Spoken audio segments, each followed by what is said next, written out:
वस्सलातु वस्सलामु अला सय्यिदिल मुरसलीन व अला आलिहि व अस्हाबिहि व अज़वाजिहि व ज़ुर्रिय्यतिहि अजमईन। आप सबसे मेरी गुजारिश है कि आप में से जो मेरे साथ दुरूद इब्राहिम में शामिल हो सकें।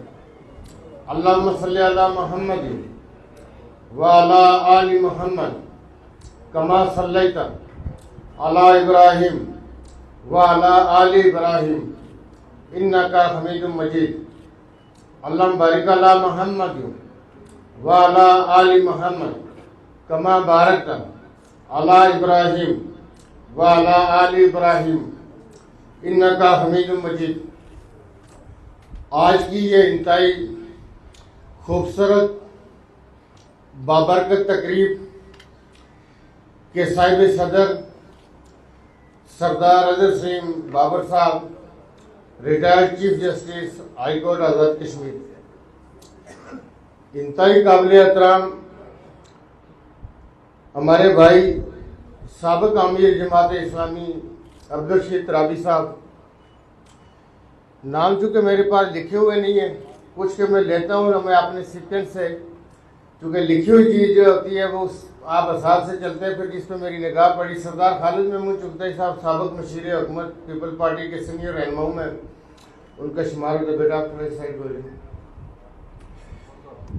मौलाना डॉक्टर मोहम्मद इलियास साहब अमीर जमीयत अहले हदीस की और सरबराह है हमारा जो इदारा है जामिया खैरिया के, तारिक मसूद साहब है, अब्दुल रशीद चुगताई साहब है, ज़ुबैर भाई हैं जो मेजर साद के हवाले से हम आज इकट्ठे हुए।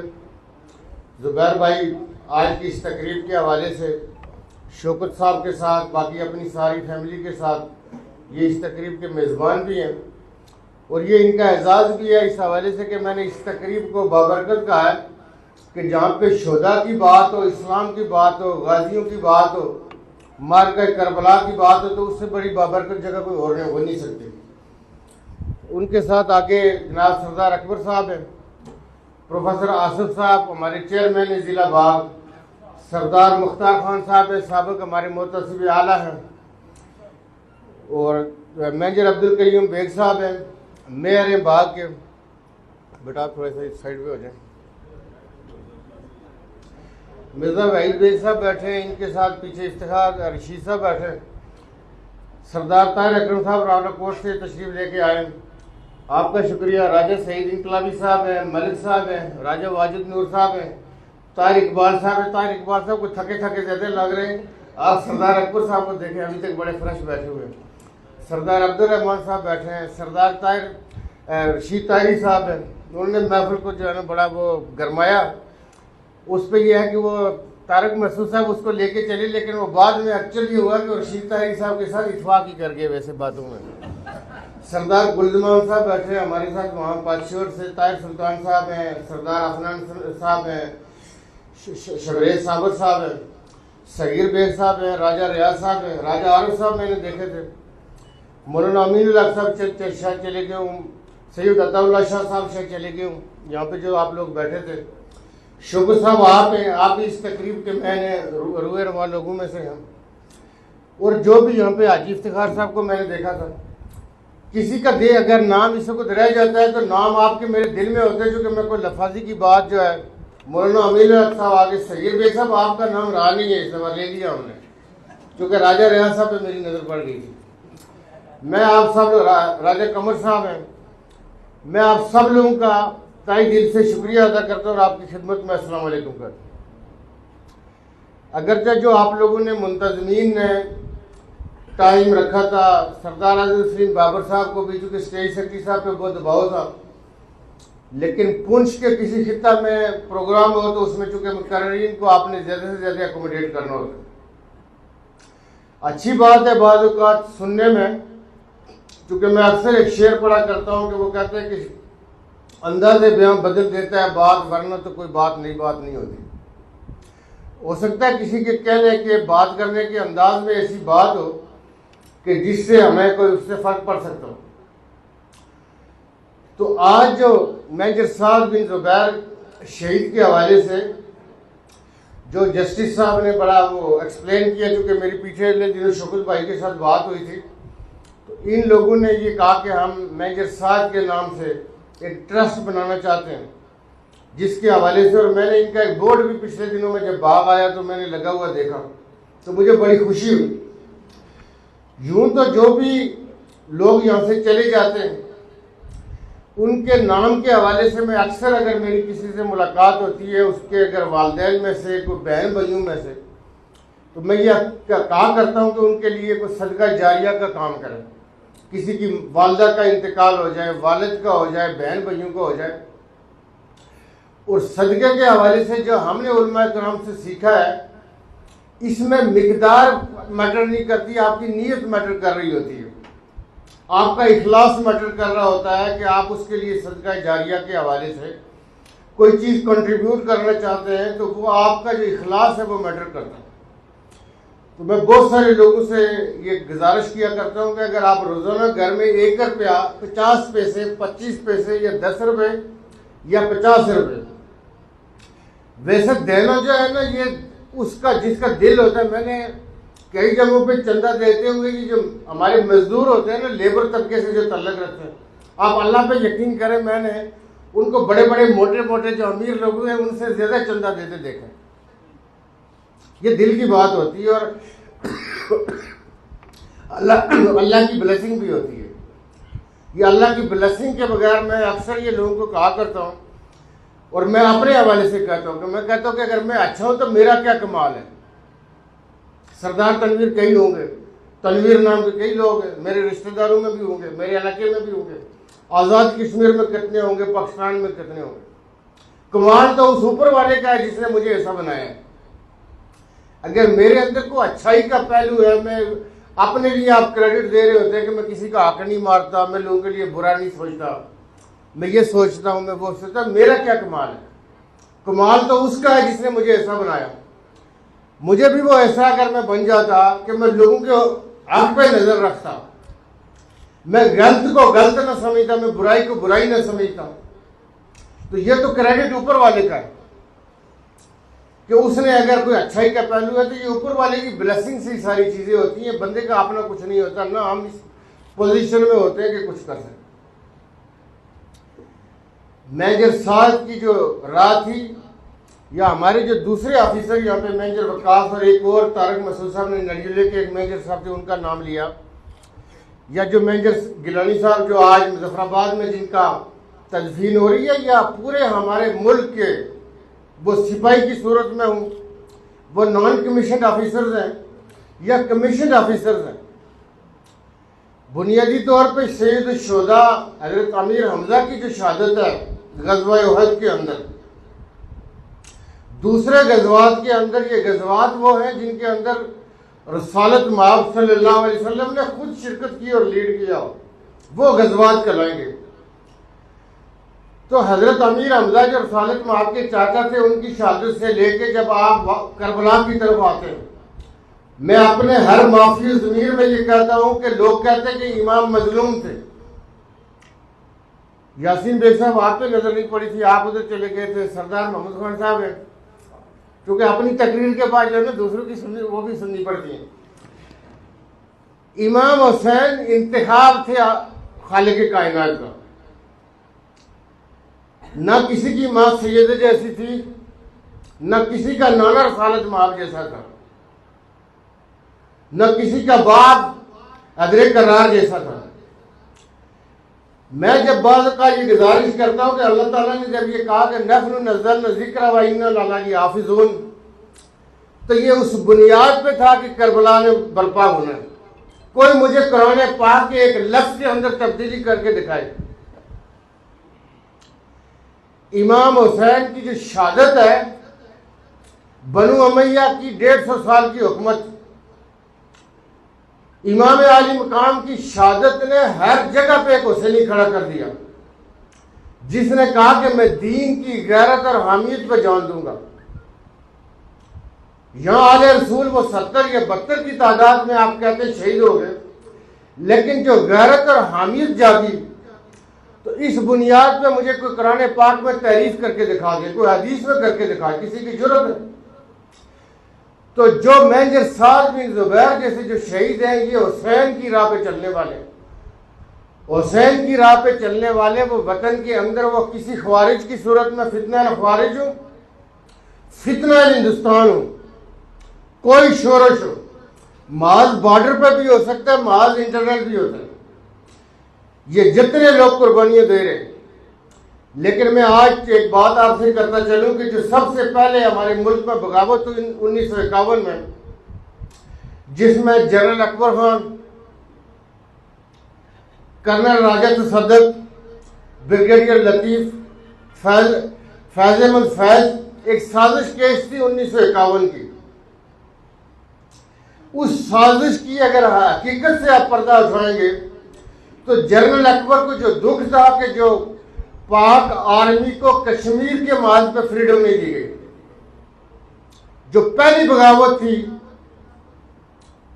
शहीद लियाकत अली खान की हुकूमत के खिलाफ 1951 वाली, जो हमारे मुल्क की निज़ाम के अंदर पहली साजिश है, वो दुख ये था पाक फौज के उन अफसरों को कि कश्मीर की आज़ादी के लिए पाक फौज को उस तरह हाथ खुले नहीं छोड़ेंगे कि वो जंग कर सके। क्योंकि कश्मीर के मुसलमानों ने 19 जुलाई 1947 को गाजी मिल्लत अलैहि रहमा के घर पे ये कहा था कि हम पाकिस्तान का हिस्सा बनना चाहते हैं। हम इसलिए ये कहते रहते हैं कि हम पाकिस्तान हैं, जो बन चुका है ये पाकिस्तान है, जो बनेगा वो पाकिस्तान का हिस्सा बनेगा।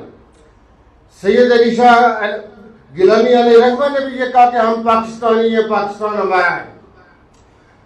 वो बुरहान वानी शहीद की सूरत में हो, वो मीर वाइज हो, मसरत आलम हो, आसिया इंदिराबी हो, शबीर शाह या किसी सूरत में जो लोग भी जदोजहद के अंदर हैं, वो पाकिस्तान उनकी मंजिल मकसूद है। उनको एहसास है दुनिया का सबसे हाई मिलिट्री जोन, जिससे हमारी माएँ और बहनें सब जलाली परचम में बाहर निकलती हैं। आज की जो डॉक्ट्राइन थी कि शायद ये कश्मीर जो हमें आज़ाद नहीं करा सका उसको दे दे, किसी के बाप का है कि उसको दे दे, कैसे दे दे? उन शोधा की कुर्बानियों, उन हमारी माओ और बहनों की कुर्बानियों, कोई ऐसी कुर्बानी बताइए जो कश्मीरियों ने न दी हो। कौन सी ऐसी कुर्बानी है, कौन सा ऐसा एजाज हो सकता है जो कश्मीरी कौम ने हासिल नहीं किया? जब तक हम कश्मीरी जिंदा हैं, हम उन कुर्बानियों से किसी को बेवफाई करने देंगे? मैं ये कहा करता हूं कि जब तक एक भी कश्मीरी जिंदा है, कश्मीर के ऊपर कोई कंप्रोमाइज नहीं हो सकता। पाकिस्तान कश्मीरियों की मंजिल और मकसूद है, डॉक्ट्राइन आते रहेंगे। पाकिस्तान पीपल पार्टी ने भी कश्मीर की आज़ादी के हवाले से शहीद जुल्फ़िकार अली भुट्टो ने एक कमिटमेंट दी थी कि हजारों साल तक अगर जंगें करनी पड़ी तो करेंगे। आप में से शायद बहुत सारे लोग, चूंकि बल्दियाती नुमाइंदगान मौजूद थे इस 5 फरवरी को मुजफ्फराबाद में, जिसमें मैंने बहुत डिटेल में बात की। वहां पे भी फील्ड मार्शल सैयद आसिम अली साहब ने ये कहा कि अगर कश्मीर के लिए हमें 10 जंगें करनी पड़ेंगी हम करेंगे। तराबी साहब ने जो बात की, मैंने इस हवाले से रावलाकोट में ये कहा था कि हमारे मुल्क में 9 कोर्ट होती हैं, आपके 2 कोर्ट कमांडर आजाद कश्मीर बैकग्राउंड के हैं, और भी कई 2 स्टार्स हैं। अभी माशाल्लाह कई हमारे मायानाज नए लोग भी प्रमोट हो गए। हिंदुस्तान के अंदर एक कर्नल सोफिया कुरैशी, उसको क्या कहा गया, क्या ताना दिया गया? ये जो जंग थी बुनियान अल मरसून वाली, वो तर्जमान थी हिंदुस्तानी अफवाज की, उसको दहशतगर्दों की बहन बना दिया गया। ये जो लोग बैठे बैठाए ठंडे दूध को फूंके मारते हैं हिंदुस्तान के अंदर, मकबूजा कश्मीर में मुझे को 1 स्टार ब्रिगेडियर दिखा दे मुसलमान, कोई ब्रिगेडियर दिखाए, कोई एसपी दिखाए, कोई कमिश्नर दिखाए, किसी मुसलमान ऑफिसर पे एतमाद नहीं किया जाता। कर्नल सोफिया कुरैशी का क्या कसूर था कि उसके घर के ऊपर पत्थर मारे गए, अंडे मारे गए, उसकी फैमिली को इंसिक्योर कर दिया गया। ये जो लोग बैठे बैठाए बाज़ औक़ात कहते हैं जी कि अबुल कलाम आज़ाद साहब ये फरमा गए थे। अबुल कलाम आज़ाद साहब बहुत बड़े फिलासफर थे, उन्होंने पाकिस्तान के बारे में ये पेशनगोइयाँ की थी। आप इस कुर्बान ईद को देखते कि जो हमारे मुसलमान बहन भाई हिंदुस्तान में जानवर और गाय खरीदने के लिए जा रहे थे, जिस तरह पुलिस ने उनके ऊपर तशद्दुद किया, बेरहम तशद्दुद कर रहे थे कि आप गाय क्यों खरीद रहे हैं, आप गाय को ज़बह नहीं कर सकते। तो मैं ये कहा था मैंने कराची में बाबा इकाम के मज़ार पे कि जो हिंदुस्तान का 27 करोड़ है, अल्लाह ताला उनको कश्मीरियों जैसा ईमान दे, कश्मीरियों जैसी गैरत दे। कश्मीरी 1 करोड़ है लेकिन गैरत पे कोई कंप्रोमाइज नहीं है, इसलिए कि वो अपने आप को हुसैन की राह पे समझते, वो हुसैनी है। वो जो 27 करोड़ है, जब हमारी बेटी के सर से चादर खींची जाती है हिंदुस्तान में, तो 27 करोड़ की गैरत कहां पे होती है? ये 27 करोड़ की शराह पे चलने वाले। तो शहादत की तकरीब के हवाले से हमारे 3 खुलफा राशिदीन शोधा में शुमार है। शहादत का मकाम आप लोगों के इल्म फजल से जो आप लोगों ने खुद देखा, बयान किया कि अल्लाह ताला ने जो शोधा का मकाम और मर्तबा बयान किया हुआ है, तो उसमें हम जैसे कम अकल कम इल्मी वाले लोग हम उसके ऊपर क्या कह सकते हैं? अल्लाह ने कहा कि उनकी जिंदगी है, मैं उन्हें रिस्क भी देता हूँ। तो उसमें यह फलसफा भी खत्म हो गया कि बरज़ख की जिंदगी है, यह हकीकी है। आज का जो सोशल मीडिया का डिबेटर है कहता है अगर हकीकी जिंदगी है तो फिर बाथरूम का क्या होता होगा। इंसान जब तक खालिक के कायनात की खलकियत को नहीं समझेगा, वो अपने अकली घोड़े दौड़ाएगा। जब वो अपने अकली घोड़े दौड़ाता रहेगा तो उसको उतनी बात समझ आएगी। मैं जब अमेरिका में जॉर्ज वाशिंगटन जो उनका बाबा इकाम है, उसके मज़ार पे हम उसके घर पे गए तो मैंने कहा जी इनका बेहतर खला देखते हैं, इनका किचन देखते हैं। हमारे बहुत सारे अजीज वहाँ अमेरिका में, तो मुझे कहने लगे जी कि जो है ना आप क्या देखना चाहते हैं? मैंने कहा मैं हिंदुस्तान के साथ कंपेयर करना चाहता हूँ कि ये 1799 में हिंदुस्तान कौन था, ये कौन थे। तो वो हमारे लोग कहने लगे जी हमारे तो सिर्फ बागों में फूल पेश करते थे। तो मुझे बड़ी तकलीफ हुई। शाम को बैठा के मैंने उनको कहा कि यार मुझे बड़ा अफसोस हुआ आपकी बातें सुन के कि बागों में जो है ना फूल देते थे। मैंने कहा कि ये जो मीनार है, मैं तुर्की में गया 1559 की अगर आपको मस्जिद मिलती है तो आपको बादशाही मस्जिद, ये दिल्ली वाली मरकजी मस्जिद, ये कले ये शाकार आपको कहते हैं वो बागों में फूल देते थे।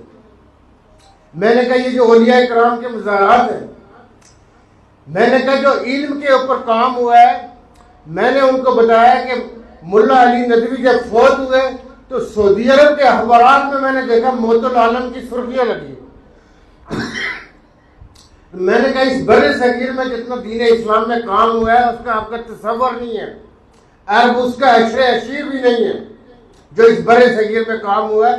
तो ये जो बागों में फूल देने वाले थे ना, उन्होंने हालात पैदा किए थे। या सलाहिती ने दिल्ली का जो दौरे हुकूमत है, उस दौर में ऐसे हालात पैदा हुए थे कि इस माशरे के अंदर ये आवाज़ें गूंजी है।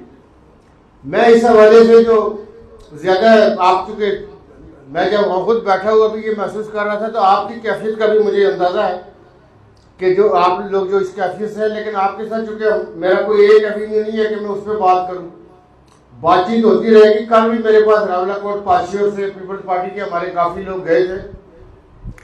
देखें आज़ाद कश्मीर के हवाले से जो मैंने अभी ऐसी बरसबील का रशीद ताहिर साहब का जो पैन है, किसी न किसी सूरत में ताहिर अकरम साहब ने बात की, तारिक मसूद साहब ने बात की, या बहुत सारे और हमारे जुमा ने जो डायरेक्ट या इनडायरेक्ट बात की।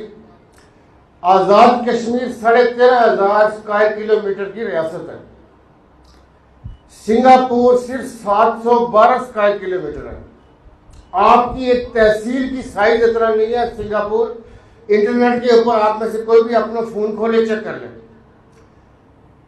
सिंगापुर दुनिया की 5वीं बड़ी इकॉनमी है।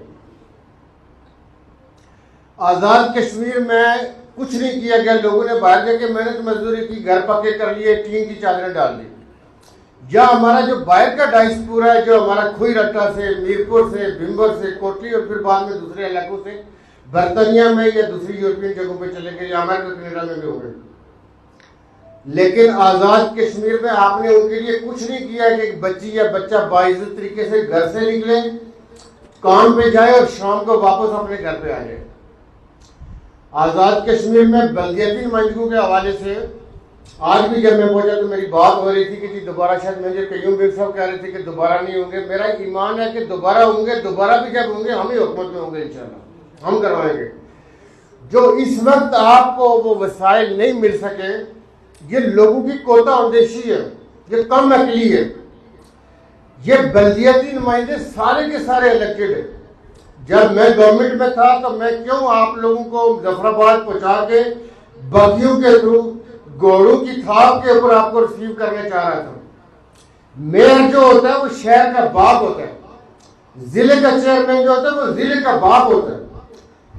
बर्तानिया के अंदर मलका या किंग जब जिस शहर में जाए वो मेयर की गाड़ी में, ये जो काउंटी होती है उनके डिस्ट्रिक्ट को काउंटी कहते हैं, उसकी गाड़ी में बैठते हैं, उनकी गाड़ियों पे फ्लैग लगते हैं।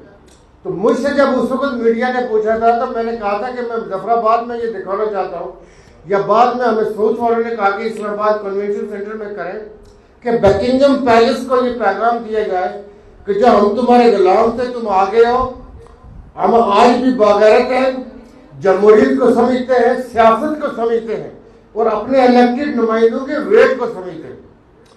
तो जो इलेक्टेड नुमाइंदे हैं आप लोग इंशाल्लाह प्रॉस्पेरस करेंगे। एक नई लीडरशिप उभरी है, कोई ढकी छुपी बात नहीं है। मेरी उस वक्त कैबिनेट के मेंबरान कहते थे कि ये नेक खड़पैच पैदा हो जाएंगे।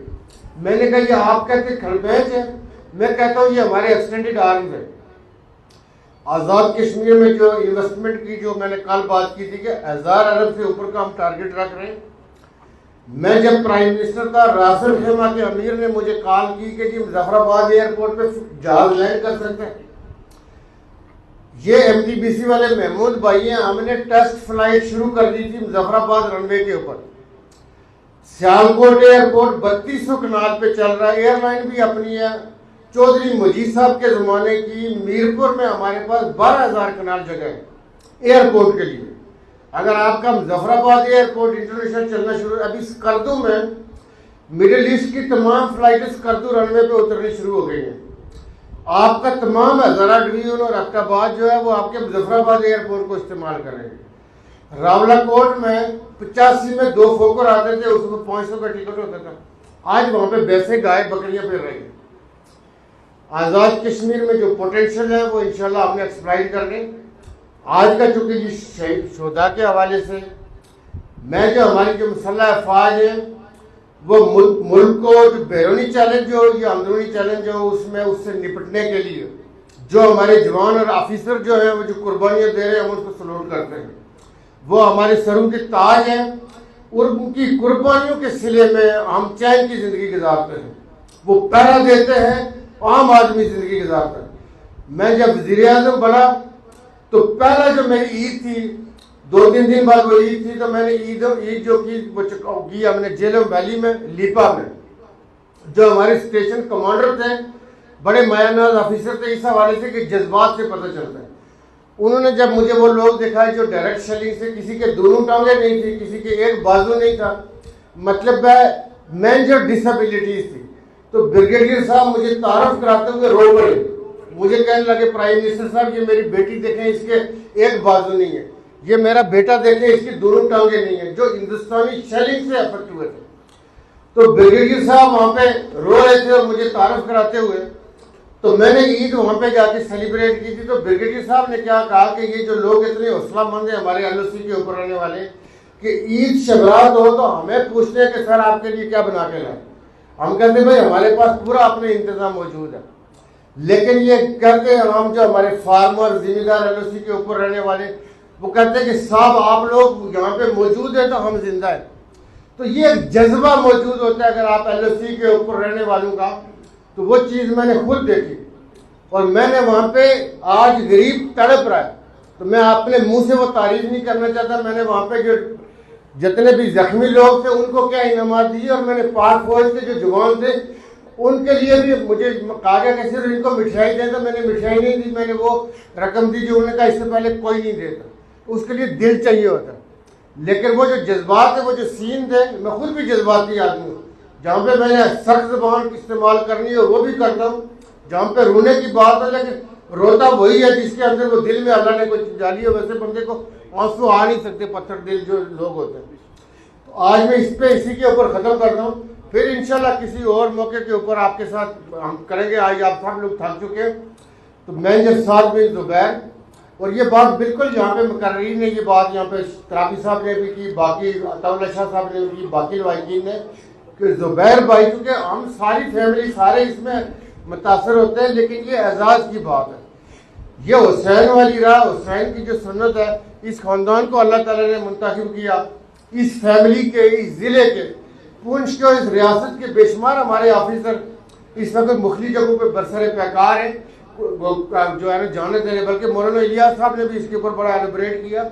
तो ये मैं समझता हूँ एजाज की बात है। दुनियावी एतबार से देखें तो तकलीफ होती होगी, लेकिन अगर इसको आप देखें, मौत हार्ट अटैक से भी आ सकती है, एक्सीडेंट से भी आ सकती है, चलते फिरते हम किसी भी वक्त मर सकते हैं, लेकिन ये एजाज और इकराम वाली मौत है। आप सबका बहुत शुक्रिया।